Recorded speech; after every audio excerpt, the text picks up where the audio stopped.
Nindi Ayunda dinilai hambat proses penyidikan kasus penyekapan. Polisi kirim surat panggilan ketiga. Penyanyi Nindi Ayunda dikabarkan sudah 2 kali dipanggil oleh penyidik Polres Metro Jakarta Selatan.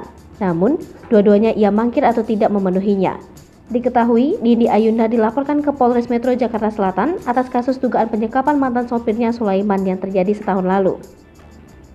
Kasih Humas Polres Metro Jakarta Selatan, AKP Nurmadewi mengaku pihaknya sudah menerbitkan surat panggilan ketiga untuk Nindi Ayunda. Karena sudah diterbitkan surat panggilan ketiga, apakah polisi sudah menaikkan status kekasih Dito Mahendra ini dari saksi menjadi tersangka? Mengenai 2 kali tidak memenuhi panggilan penyidik, muncul dugaan kalau Nindi Ayunda ingin menghambat proses penyidikan kasus dugaan penyekapan mantan sopirnya Sulaiman. Oleh sebab itu, menurut Nurmadewi, Polres Metro Jakarta Selatan masih menunggu itikat baik Nindi Ayunda memenuhi panggilan penyidik dalam pemanggilan ketiganya. Diberitakan sebelumnya, Nindi Ayunda dilaporkan oleh seseorang bernama Rini Diana ke Polres Metro Jakarta Selatan 15 Februari 2021 lalu terkait kasus dugaan penyekapan.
Hai pemirsa Sri Popo TV, jangan lupa komen, like, dan subscribe, serta tonton terus berita-berita